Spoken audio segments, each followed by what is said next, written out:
השבוע פרסם המרכז לנפגעי תקיפה מינית דוח לשנת 2009, ולפיו 2/3 מהפונים הינם ילדים מתחת לגיל 18. מתוכם רבע התלוננו על גילוי עריות. ובכל זאת, הסיפור הבא, סיפורה של ורד לב, מחריד במידה יוצאת דופן. הנה כתבתו של אבנר אופשטיין, שאינה קלה לצפייה עבור ילדים.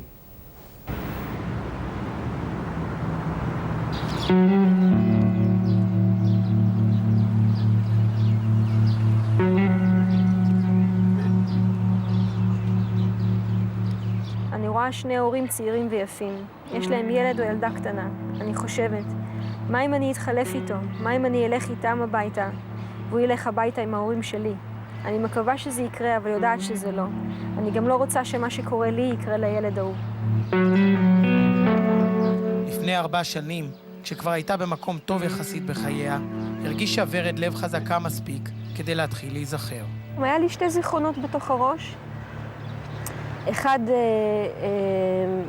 שאבא שלי מלטף לי את הטוסיק ואני מתרחקת ממנו, והשני, שאני נמצאת עם אבא שלי במקלחת והוא מתרחץ, אני באמבטיה, ואני שואלת אותו, איך זה יכול להיות שהבולבול שלך למטה? ושני הזיכרונות האלה נראו לי מאוד חשודים. לאט לאט התחילו הזיכרונות לצוף. זיכרון ויזואלי הראשון שהגיע אליי היה זיכרון של ידיים שלי, בתור ילדה בת 4-5, עם בובה גדולה ובובה קטנה, כאילו בובה אבא ובובה ילדה. ובובה אבא אונסת את הבובה הילדה, ממש בצורה אלימה. זה מה שראיתי בתוך הראש. נילי, חברתה הטובה ביותר בילדותה, זוכרת היטב את המשחק הזה. היה איזשהו משחק שהיא לימדה אותי פעם אחת. הם לוקחים בובות, והם היו מקיימות יחסי מין אחת עם השנייה, שוכבות אחת השנייה. אני לא זוכרת איזה קולות, אבל זה היה ממש כמו ענקות. לי זה הרגיש משהו באמת אסור. משחק הבובות הזה, כך התבהר לה בהמשך, לא היה המצאה. הוא היה רק עוד אחד מחוויות ילדותה. בגיל 4, כשהעיזה להתלונן בפני אמה, לקחה אותה האם לאבחון מקצועי. אני זוכרת שזה היה בחדר שהיו בו מראות, וזה היה מראות חד-כיווניות. ואני זוכרת שהיו שם כמה אנשים, הוציאו בובות. אחת נראתה ממש כמו אבא שלי, ואני זוכרת שהבוחנת שואלת אותי אם הוא ערום, ואני אומרת כן, אז אנחנו מורידים ממנו את הבגדים, ואני זוכרת שלבובה הזאת היו איברי מין.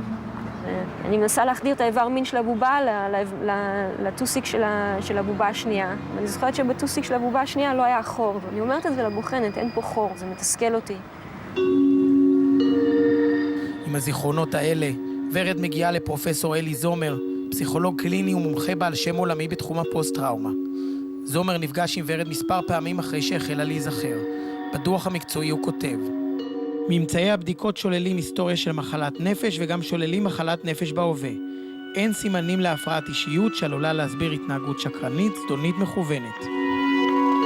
מכיוון שהנושא אמור להידון בפני בית משפט, ביקש פרופסור זומר להימנע מלדבר ספציפית על ורד ולהתמקד בסוגיית אובדן הזיכרון במקרים מסוג זה.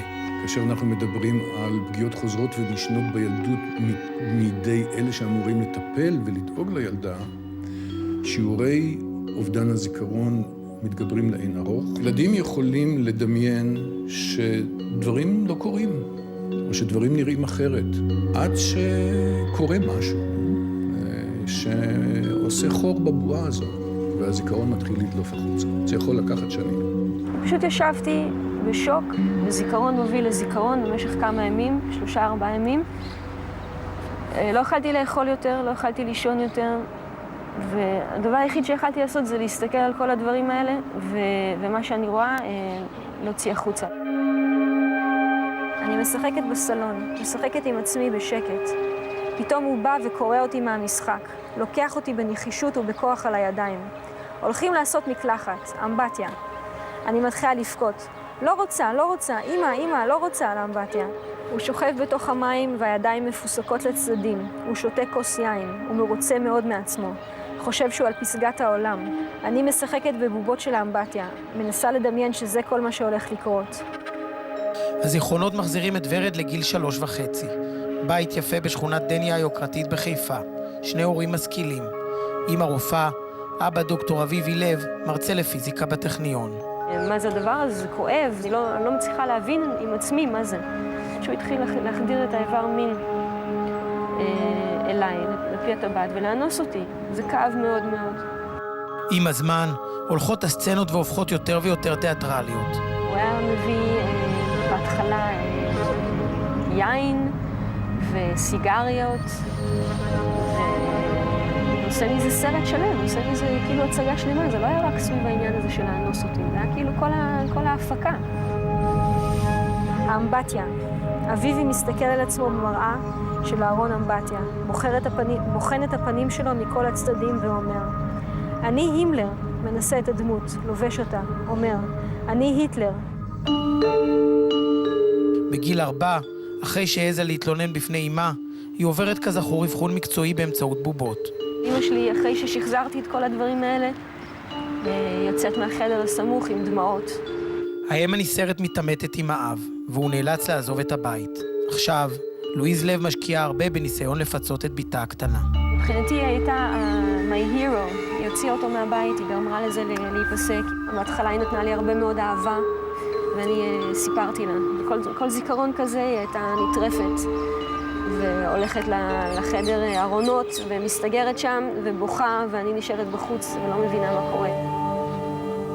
אבל עוברת חצי שנה, ולואיז נשברת, ומאפשרת לבעלה לחזור. כשהוא חזר, לאמא שלי היה חשוב שהוא יפסיק את המעשים שלו, והחיים יחזרו להיות נורמליים. אם מבחינתה הסיפור הזה נגמר. היא לא נותנת לו יותר לעשות איתי מקלחות, אבל אז הוא בא אליי לחדר.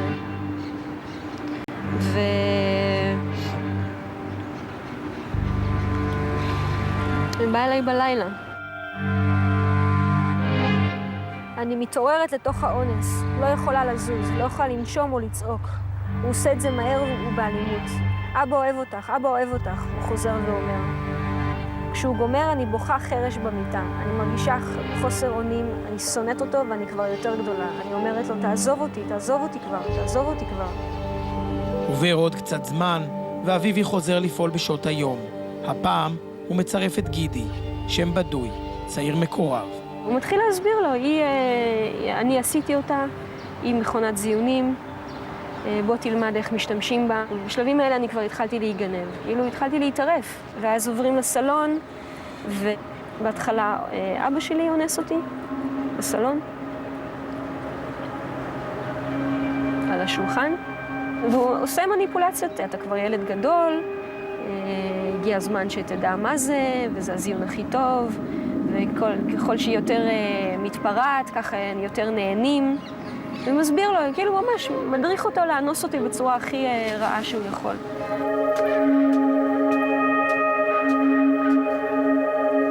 כשחזרנו איתה השבוע לבית ילדותה, בית הזוועות כפי שהיא מכנה אותו, היא זכרה שם כל פינה. פה התחבאתי אחרי האונס בסלון, פה הלכתי להתחבא פה בין הכביסה. ישבתי פה ומררתי בבכי, ורציתי למות. אני לא רוצה את החיים האלה יותר, אני מייחלת למוות כל הזמן, כל הזמן. ורד מגיעה לכיתה א', הזיכרונות מהבית ממשיכים ללוות אותה גם לשם. אני לא רוצה יותר להיות יפה, לא רוצה יותר שאנשים יגידו לי שאני יפה.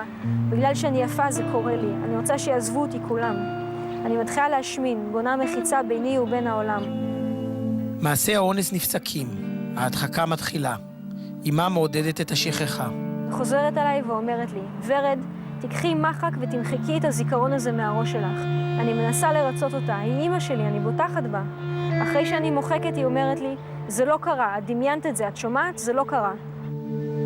ורד שוכחת, אבל חייה נמשכים תחת ענן של מועקה. היא כותבת יומנים.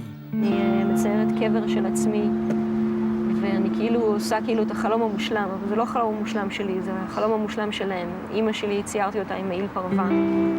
אבא שלי במטוס, כי הוא באותה תקופה כל הזמן נסע לאמריקה לעבוד שם. ואני בקבר, כאילו, כי זה מה שם החלום של כולם מתגשם כשאני מתה.